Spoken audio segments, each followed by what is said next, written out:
Monday, everyone. How was your weekend? Hopefully you did more than just stare at the television set and look at all the colored states and who won and who didn't win. And God is sovereign. We are moving forward. This is a new day, perhaps. Let's all just breathe easy. Politics are part of life, but they are not life. And yes, regardless if you are for Biden or Trump, we will be fine. I think maybe the country is going to turn the page. And I do hope a bit more civility of rhetoric can take place in the days to come. And I really hope that the Christians, regardless of political bent, Christians can lead the way in our conversations, in our rhetoric, in our reaching out to others, even others that are very, very different from us. Yeah, that's what I really hope for. My fear is that social media is really ruining the rhetoric of our day, and perhaps more of us that are level-headed stay off of a lot of it, at least stay off of the debates. We will be better for it. Anyway, I didn't intend to do that, but new day, press forward. If you're a Christ follower, may your speech be seasoned with salt and grace as we move forward. Okay, take 5 minutes of Jesus and his Sermon on the Mount instructing us about life. Last week we spent all the week looking at the Lord's Prayer, and at the end of the Lord's Prayer, Jesus does 2 things sort of as codas for the Lord's Prayer. The first one has to do with forgiveness, and the second one has to do with fasting. Today we'll do forgiveness, tomorrow we'll do the fasting part. Here's what Jesus says. He finishes the Lord's Prayer, and then he says, "For if you forgive others their trespasses, your heavenly Father will also forgive you.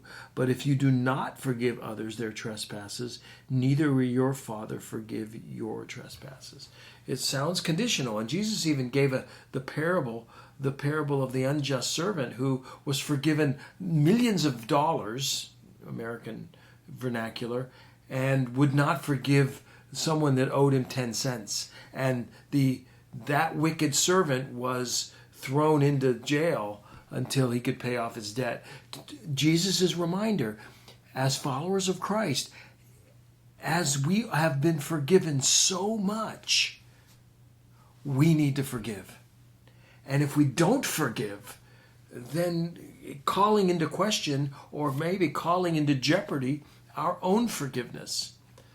If you forgive others their trespasses, forgive them. Your heavenly Father will forgive you.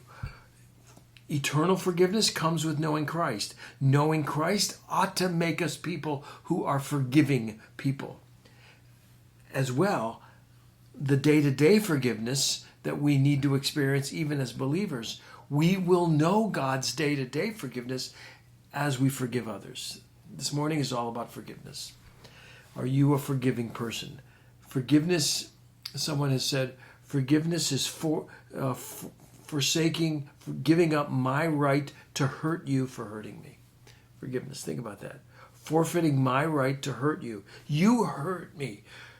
Forgiveness doesn't say it was no big deal. Forgiveness says, you hurt me, and I forfeit my right to hurt you. That's forgiveness. It doesn't mean I retrust you. I may not give you a chance to hurt me again. That doesn't mean I sweep it under the carpet.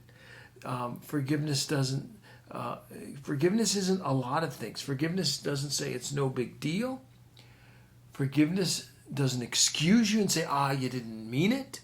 Forgiveness says, you hurt me. But I'm not going to sit on that hurt and become bitter.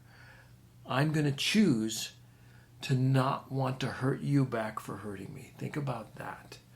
Forgiveness forfeits my right, sets aside my right to hurt you for hurting me. Let's be forgiving people.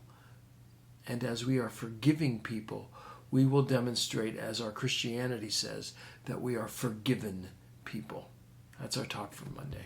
I'll see you tomorrow when we talk about fasting. So long.